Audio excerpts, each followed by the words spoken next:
हाँ जी दोस्तों, नमस्कार। क्या हाल चाल? सब बढ़िया, गजब, धांसू, बिंदास। चलिए, आज का जो हमारा कॉन्सेप्ट है वो बिल्कुल अलग है। Concept of subsidiary book, concept of subsidiary books.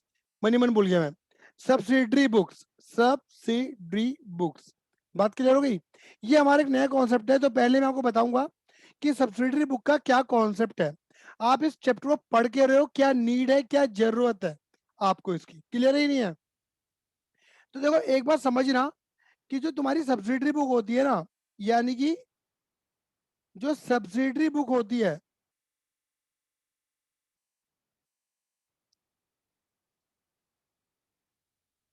वो एक तरीके से तुम्हारा जर्नल ही होता है। ये तुमने सीख लिया।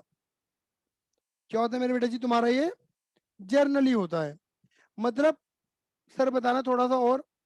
आपको पता है, जो भी मॉनिटरी ट्रांजेक्शन, पैसों वाली ट्रांजेक्शन, यानी कि पैसों वाली ट्रांजेक्शन, यानी कि फाइनेंशियल ट्रांजेक्शन, जो भी आपकी मॉनिटरी ट्रांजेक्शन, फाइनेंशियल ट्रांजेक्शन, सबसे पहले तुम कहाँ रिकॉर्ड करते हो? जर्नल में रिकॉर्ड करते हो। जर्नल के बाद तुम कहाँ जाते हो? Trial balance, sorry sorry sorry sorry, ledger में जाते हो। कहाँ जाते हो जर्नल के बाद? लेजर में। लेजर के बाद तुम कहाँ जाते हो? ट्रायल बैलेंस में जाते हो। कहाँ जाते हो मेरे बच्चे लोग? ट्रायल बैलेंस में जाते हो। बोलो आइए ना। और ट्रायल बैलेंस के बाद तुम कहाँ जाते हो? फाइनेंशियल स्टेटमेंट, फाइनल अकाउंट बनाते हो। Financial statement, final account. Clear ही नहीं है? मैं फिलहाल ये पूरी साइकिल को दोबारा रिकॉल नहीं करूंगा, मैंने ऑलरेडी बता रखा था तुम्हें। बट मेन पॉइंट समझो। मेन पॉइंट क्या है समझाने वाला? मेन पॉइंट ये है कि तुम जर्नल की जगह सब्सिडरी बुक के कॉन्सेप्ट को भी फॉलो कर सकते हो। आपको पता है कि जर्नल के अंदर तुम क्या बनाते हो? जर्नल एंट्री बनाते हो। जर्नल एंट्री क्या है? ये मान के चलो, ये आपकी प्राइमरी बुक है। ये क्या है आपकी? ये प्राइमरी बुक है। ये आपकी एक प्राइमरी बुक है। मैं एक एग्जांपल से आपको ये बात समझाने का एक प्रयत्न करता हूं। ये मान लो, ये एक रजिस्टर है, एक बुक है। क्लियर है? रही है? और इसका नाम तुमने रखा हुआ है जर्नल। और इसके अंदर तुम एंट्री बनाते हो, जर्नल एंट्री। और आपको पता है कि जो जर्नल एंट्री का जो रूल है ना, वो एक ही रूल है। क्या रूल है मेरे बेटा जी? वो एक ही रूल है। क्या रूल है मेरे बेटा जी? जो एंट्री पहले आएगी, वो जो ट्रांजेक्शन पहले होगी, जो मॉनेटरी ट्रांजेक्शन पहले होगी, उसकी एंट्री पहले होगी। मतलब अगर हमारे पास कैश आ रहा है पहले, तो कैश की एंट्री पहले पास होगी। और बाद में तुम गुड्स परचेस कर रहे हो, तो गुड्स की एंट्री परचेस करने की बाद में होगी। यानी कि यहां पर ना, एंट्री करने का नो सीक्वेंस, कोई सीक्वेंस नहीं होता। मतलब मैंने जो तुम्हें सिखाया था, तो मैंने ये नहीं बोला कि बेटा पहले पैसे के आने आने की एंट्री ठोक इस रजिस्टर के अंदर, इस बुक के अंदर। बोलो आई इस बुक के अंदर। फिर पैसे के जाने को ठोक, फिर परचेस परचेस की ला, फिर सेल सेल की ला। ऐसा कुछ नहीं था ना। जो एंट्री आ रही है उसे लपालप लपालप ठोक रहे हो तुम। पहले कैश आना जाना, purchase cell, sale purchase, purchase cell, cash आना जाना, कैश परचेस। कुछ भी कुछ भी, कोई सीक्वेंस नहीं है। मतलब इसके अंदर सारी ट्रांजेक्शन क्या है? ऑल ट्रांजेक्शन, सारी जो भी तुमने ट्रांजेक्शन अपने बिजनेस में करी है, पैसे का आना जाना, सेल परचेज और अदर जो भी है, वो सब क्या है? मिक्स्ड अप है। वो मिक्स्ड अप है। अब अगर मैं ये बोलूं, सपोज मान के चलो, ये रहा रजिस्टर, इसे रजिस्टर मान रहा हूं मैं। ये जो रजिस्टर मैंने बनाया, ये मान के चलो ये है। क्लियर नहीं है? और ये मैं तनिष्का को दूं और बोलूं तनिष्का से, तनिष्का बेटे, तनिष्का बेटे, जरा मुझे बता दियो पैसा कब कब आ रहा है। तो तनिष्का क्या बोलेगी? छाटना शुरू करेगी तनिष्का। आ रहा है, आ रहा है, आ रहा है, आ रहा है, आ रहा है, आ रहा है, आ रहा है। ठीक है। आ रहा है, आ रहा है, आ रहा है, जा रहा है, आ रहा है, आ रहा है, जा रहा है, जा रहा है, जा रहा है, जा रहा है, आ रहा है, आ रहा है, आ रहा है। छाटना शुरू कर देगी। मैं बोलूंगा परचेज की एंट्री बताइयो। Purchase, purchase, purchase, purchase. मतलब रजिस्टर उठाएगी और रजिस्टर में तो परचेज को देखना शुरू कर देगी, सेल को निहारना शुरू कर देगी। बोलो ऐसा होगा ही नहीं होगा? अब इसके चलते क्या होगा? बवाल। इसके चलते क्या होगा मेरे बेटे जी? बवाल हो जाएगा। होगा क्या? कि अगर मैं जिससे इंफॉर्मेशन मांगना चाह रहा हूं कि बेटा इस जर्नल को उठा, और जर्नल को उठा के मुझे इंफॉर्मेशन देना शुरू कर। तो इससे इंफॉर्मेशन निकालने में हम क्या हो रहे हैं, इंफॉर्मेशन फाइंड करने में, इंफॉर्मेशन फाइंड करने में डिले हो रहे हैं, लेट हो रहे हैं। क्या हो रहे हैं मेरे बेटे जी, लेट, डिले, डिले हो रहे हैं, लेट हो रहे हैं बेटे जी। हमें इंफॉर्मेशन जल्दी चाहिए और जितना जल्दी चाहिए उतना ही लेट हो जा रहे हैं हम, डिले हो रहे हैं हम। ये जो है ना, ये इंफॉर्मेशन देता है हमें अबाउट वन ट्रांजेक्शन, अबाउट, मतलब जर्नल जो है ना, अगर मैं जर्नल को बताऊंगा तो ये मुझे सिर्फ एक ट्रांजेक्शन के बारे में इंफॉर्मेशन देगा, मुझे क्यूमुलेटिव इंफॉर्मेशन नहीं देता, इकट्ठा करके एक रिजल्ट नहीं देता, एक ट्रांजेक्शन के बारे में बताएगा। ये बवाल ही दिक्कत है। कई बार बच्चे पूछते हैं कि इंफॉर्मेशन आपने हमें बताई थी कि इंफॉर्मेशन का देने का काम जो होता है वो लेजर कर देता है, लेकिन मेरे बेटा समटाइम इंफॉर्मेशन हमें लेजर से पहले चाहिए होती है, लेजर बनाने में समय लगता है, बट हमें चाहिए कि हमें पहले ही मिल जाए। अब वो कैसे मिलेगी इंफॉर्मेशन, ये देखना, मैं तुम्हें ये समझाना चाह रहा हूँ, क्लियर है? अब बेटा देखना जरा, बेटा मान लो तुम्हारे बिजनेस में ना एक, तुम्हारे बिजनेस में ना एक, दो और तीन, तुम्हारे बिजनेस में तीन ट्रांजेक्शन बहुत ज्यादा होती हैं। एक तो कैश वाली ट्रांजेक्शन, मतलब पैसे का आना जाना तुम्हारे बिजनेस में लगा ही रहता है। एक परचेज वाली ट्रांजेक्शन, यानी कि माल की खरीदारी लगी रहती है, ठीक है ना, परचेज वाली ट्रांजेक्शन।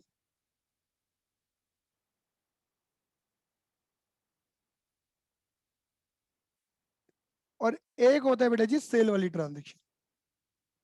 कई बार बच्चे पूछते हैं कि इन्फॉर्मेशन चाहिए क्यों पहले, तो देखो मैं बता रहा हूँ इसका इन्फॉर्मेशन, इसकी नॉलेज आपको लॉजिक दे रहा हूँ, इन्फॉर्मेशन मुझे चाहिए क्यों, मैं लेजर तक भी वेट क्यों नहीं कर पा रहा। मान लो मेरा जो बिजनेस है, मेरे बिजनेस में ये तीन ट्रांजेक्शन बहुत ज्यादा होती हैं, कैश वाली, परचेज वाली और सेल वाली। मतलब मेरे बिजनेस में पैसे का आना जाना, सामान का आना परचेज और जाना, माल का आना जाना, गुड्स का आना जाना लगा ही रहता है। मेरे बिजनेस में ये ट्रांजेक्शन होती है मोर फ्रिक्वेंटली, मोर फ्रिक्वेंटली होती है ये ट्रांजेक्शन, मोर फ्रिक्वेंटली। अब तुमको ये मोर फ्रिक्वेंटली क्या होती है भैया, मोर फ्रिक्वेंटली का मतलब होता है जल्दी जल्दी जल्दी जल्दी होती है ट्रांजेक्शन। अब समझो समझो इसका मतलब क्या है, जो ट्रांजेक्शन तुम्हारे बिजनेस में जल्दी जल्दी जल्दी जल्दी जल्दी जल्दी होती है, बहुत जल्दी जल्दी होती है मेरे बेटे जी, क्लियर है नहीं है, जो ट्रांजेक्शन तुम्हारे बिजनेस में बहुत जल्दी जल्दी होती है, क्लियर है? इसका मतलब क्या है कि तुम्हारा बिजनेस उन्हीं ट्रांजेक्शन्स पे टिका हुआ है। सपोज मान लो ये तुम्हारा बिजनेस है, इस रजिस्टर को अपने बिजनेस मानो, और ये नीचे जो बेस है ये ट्रांजेक्शन है जिसपे बिजनेस टिका हुआ है, यानी कि पैसे के आने जाने पे, परचेजेस पे और सेल पर तुम्हारा बिजनेस टिका हुआ है। अगर पैसे के मतलब एक देखिए, अब जिन ट्रांजेक्शन्स में मेरा बिजनेस टिका हुआ है उन ट्रांजेक्शन्स की मुझे जानकारी हर वक्त, हर दम, हर समय होनी चाहिए, नहीं होनी चाहिए? बोल कुछ, अगर होनी चाहिए नहीं होनी चाहिए? जिन बिजनेस, जिन ट्रांजेक्शन पे सर मेरा, होनी चाहिए। होनी चाहिए, जिन ट्रांजेक्शन पे मेरा बिजनेस टिका हुआ है। अब ये इंफॉर्मेशन अगर मैं निकालने बैठू जर्नल से तो निकल नहीं पाएगी क्योंकि सारी ट्रांजेक्शन मिक्सअप है। तो सब्सिडरी बुक का कॉन्सेप्ट क्या कहता है, सब्सिडरी बुक का कॉन्सेप्ट ये कहता है, अरे तुम एक रजिस्टर बना रहे थे ना, तुम एक ही रजिस्टर के अंदर सब कुछ घुसा रहे थे, हाँ जी ऐसे ही कर रहे थे, तो तुम एक मत बनाओ ना, चार बना लो। अच्छा, तुम एक रजिस्टर ना बना के तुम चार रजिस्टर बना लो, एक बना लो कैश का, अच्छा जी, एक रजिस्टर बना लो परचेज वाला, अच्छा जी, एक बना लो सेल का, अच्छा जी, और एक बना लो अदर, इनके अलावा भी तो है ना भाई, ये तो मेन ट्रांजेक्शन, इनके अलावा अदर ट्रांजेक्शन भी तो हो रही होंगी, हाँ भैया हो तो रही होंगी, एक बना लो अदर का, क्या दिक्कत हो गई? इसको नाम दे दो तुम क्या, इस वाले रजिस्टर को, ये तुम्हारी कैश जर्नल, इसे बोल दो तुम परचेज जर्नल, इसे बोल दो तुम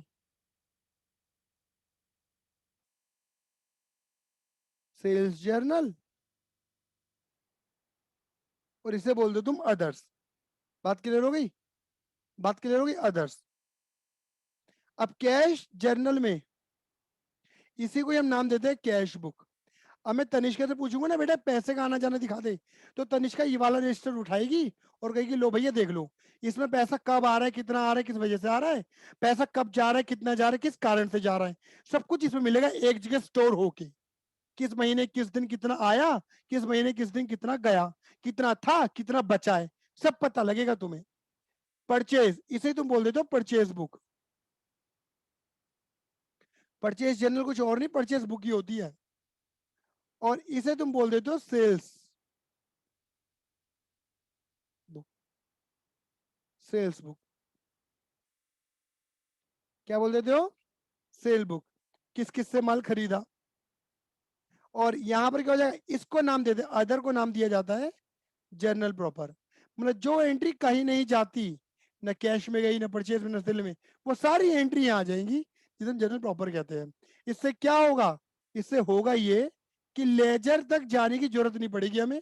लेजर तक जो इन्फॉर्मेशन आनी है वो आती रहेंगी, लेकिन जो क्रूशियल इन्फॉर्मेशन है, जो मेन इन्फॉर्मेशन है, वो हमें जर्नल वाली स्टेप पर ही सब्सिडरी बुक के कॉन्सेप्ट को फॉलो करते हुए हमें मिलनी शुरू हो जाएंगी। इसलिए नॉर्मली बड़ी बड़ी कंपनियों में ये सब्सिडरी बुक का कॉन्सेप्ट फॉलो किया जाता है। कई बार बच्चे पूछते हैं कि जब सब्सिडरी बुक का ही कॉन्सेप्ट फॉलो करना था तो जर्नल क्यों सिखा दिया। तो बेटा जर्नल आएगा नहीं ना, तो सब्सिडरी बुक का कॉन्सेप्ट भी नहीं आ सकता। जर्नल सीखने के लिए तो सब्सिडरी बुक जरूरी ही जरूरी है। बात क्लियर हो गई? हाँ ये ना। तो आप ये मान लो कि जर्नल तो एक रजिस्टर है, उसमें सब कुछ मिक्सअप है, लेकिन उसी जर्नल के कई टुकड़े कर दिए तो बन जाता है तुम्हारा सब्सिडरी बुक्स। फिर यहां पर एक सवाल फिर खड़ा हो जाता है, क्या कि सब्सिडरी बुक कितने तरीके की होती है। सब्सिडरी बुक के कितने तरीके होते हैं? Types of subsidiary books.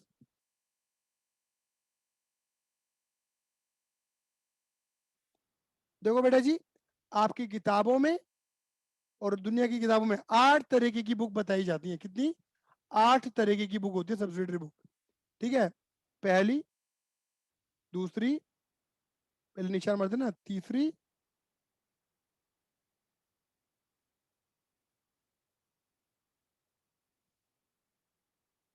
चौथी, पांचवी,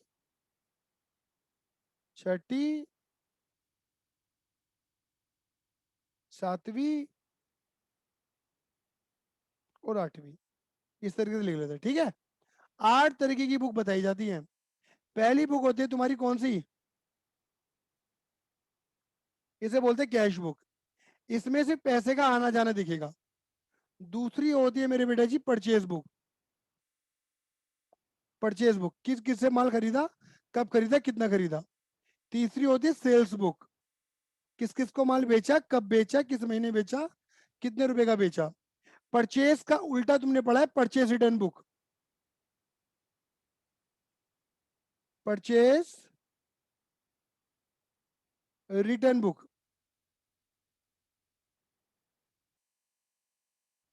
इसे क्या बोलते हैं मेरे बेटा जी? रिटर्न आउटवर्ड बुक भी कहते हैं। परचेज रिटर्न को रिटर्न आउटवर्ड कहते हो ना। सेल का उल्टा क्या होता है? Sales return book.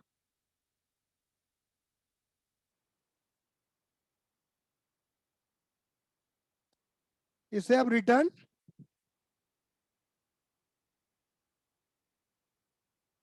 Inward book के नाम से भी जानते हो। सेल रिटर्न का उल्टा क्या होता है? सॉरी, और कुछ ज्यादा ही बोलने लगा मैं। B R book. B R book का मतलब होता है, बी आर का मतलब होता है बिल्स,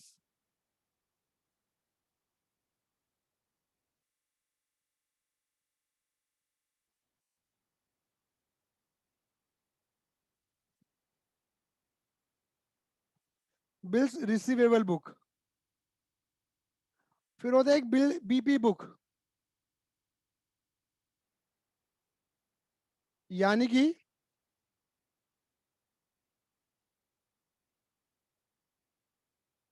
बिल्स पेबल बुक। और एक अलग पेन से लिख देता हूं, जो कहीं नहीं गया वो कहाँ गया? जर्नल प्रॉपर में। बात क्लियर हो गई? जो कहीं नहीं गया वो कहाँ गया, जर्नल प्रॉपर में गया। आया या नहीं आया? देखो ये जो बी आर बुक है, बीबी बुक है, ये तो पढ़नी नहीं है तुमने, इन्हें छोड़ दो। कुल मिला के 8 बुक है तुम्हारी किताबों में। पहला एक सवाल यहाँ पे खड़ा होता है, क्या भैया हर कंपनी 8 की 8 बुक बनाती है? नहीं, ऐसा जरूरी नहीं है। मैंने एक शब्द लिखा था, मोर फ्रिक्वेंटली। जो ट्रांजेक्शन तुम्हारे बिजनेस में सबसे ज्यादा बार बार रिपीट होती है ना, मोर फ्रिक्वेंटली, उनकी तुम बुक बनाओ। मेरे बिजनेस में कैश की ट्रांजेक्शन बहुत ज्यादा रिपीट होती है, मैं बनाऊंगा। परचेस की होती है, मैं बनाऊंगा। सेल की होती है, मैं बनाऊंगा। अरे परचेस रिटर्न की नहीं होती, मैं क्यों बनाऊं? सेल रिटर्न की इक्का दुक्का होती है, मैं क्यों बनाऊं? एक दो ट्रांजेक्शन नहीं बनाएंगे। अगर जिनकी बुक है उनकी बुक बनाओ, और जिनकी बुक तुमने नहीं बनाई उन्हें कहाँ डाल दो, जर्नल प्रॉपर में डाल दो। मतलब अगर तुमने परचेस रिटर्न सेल रिटर्न की बुक बनाई है, बीआरपीपी बुक बनाई है, तो बना लो, उनकी बुक में डाल दो एंट्री। और नहीं बने तो जर्नल प्रॉपर में डाल दो। सारी बुक बनानी मैंडेटरी नहीं कि हर कंपनी 8 की 8 बुक बनाए। दूसरी बात, दूसरा सवाल, क्या 8 ही बुक होती है? 9, 10, 11, 12, 13, 14, 15 नहीं हो सकती? हो सकती है। आपको 8 बताई जा रही हैं, बट अलग अलग तरीके की बुकें हो सकती हैं। कंपनी टू कंपनी और इंफ्रास्ट्रक्चर इंफ्रास्ट्रक्चर कंपनी, मतलब अलग अलग बुक बन सकती है। अब मैं बोलूं, मेरी कोचिंग इंडस्ट्री है, हमने अपने नाम की एक फीस बुक बना रखी, फी बुक, कि भैया मतलब ये बुक बनाते क्यों है, अपनी अकाउंटिंग के तरीकों को, अकाउंटिंग को सही करने के लिए, इजी करने के लिए हम ये बुक बना लेते हैं। तो भैया हमने क्या करा, फी की रिकॉर्डिंग तरीके से करने के लिए हमने एक फी बुक बना ली। अब मैं तुम्हें फी बुक थोड़े ना पढ़ाने बैठूंगा, फी बुक तो मेरे बिजनेस के अकॉर्डिंग है, तो मैंने बना ली। ऐसी कई कंपनी अपने अकॉर्डिंग बुक भी बनाती हैं। तो मैं ये कह रहा हूँ कि ये नहीं कि 8 ही है, 8 फिक्स हो जाएंगी, और भी हो सकती हैं। क्लियर ही नहीं है, कंपनी टू कंपनी वेरी करती है। बात क्लियर हो गई? इसमें सबसे ज्यादा जो इंपॉर्टेंट है वो है तुम्हारा कैश बुक। सबसे ज्यादा इंपॉर्टेंट तुम्हारा कैश बुक है। अब जो हमारा आने वाला लेक्चर होगा वो किससे रिलेटेड होगा, कैश बुक से रिलेटेड होगा। बात क्लियर हो गई? सबसे पहले हम कैश बुक की बात करेंगे, ठीक है, फिर अदर, क्योंकि और इतनी इंपॉर्टेंट नहीं है, बहुत जल्दी हो जाएंगे, हलवा है, थोड़ा दिमाग मेहनत करनी कैश बुक में। और मैं तुम्हें एक बार बताऊं, जो बच्चे मेरा लेक्चर ले रहे हैं, उन्नति या नंदिनी, तनिष्का, ईशान, कुशाग्र, मनन, आप तो हलवा बना दोगे कैश बुक का। लिख के दे रहा हूं, हलवा। क्यों? क्योंकि तुम्हें जर्नल आता है, तुम्हें जर्नल आता है बच्चा, तुम्हें जर्नल आता है। क्लियर है? होप साहब सभी को ये रीजन क्लियर होगा कि वाई सब्सिडी बुक। अच्छा एक लॉजिक और रह गया था, कोई तुमसे पूछे क्या जर्नल और जर्नल प्रॉपर ये एक होते हैं? ये दिखने में एक जैसे होते हैं बेटा जी, फॉर्मेट सेम होता है ना इनका, बड़ी एक्चुअल में एक नहीं होते, अलग अलग होते हैं। जर्नल में क्या आती है, जर्नल तो सब्सिडरी बुक है जिसके अंदर सारी ट्रांजेक्शन होती हैं, मिक्सअप होता है ना सब कुछ, इसके अंदर ऑल ट्रांजेक्शन, इसमें तो सारी ट्रांजेक्शन आ जाती हैं। लेकिन यहाँ पे कौन सी आती है, रिमेनिंग, मतलब जो ट्रांजेक्शन कहीं नहीं गई वो आती है यहाँ पे जर्नल प्रॉपर में। क्लियर है? तो जर्नल जर्नल प्रॉपर एक नहीं हो सकते, दोनों अलग अलग हैं। मेरे बेटा फिर भी कोई दिक्कत परेशानी हो, अगर ना समझ में आया हो, तो 9953247951 पे मुझे व्हाट्सएप करे, अपनी परेशानियों को दूर करे। 9953247951। क्लियर है? चलिए, अब अगली वीडियो का ध्यान वेट करिएगा, जो है कैश बुक से रिलेटेड, कैश बुक से रिलेटेड।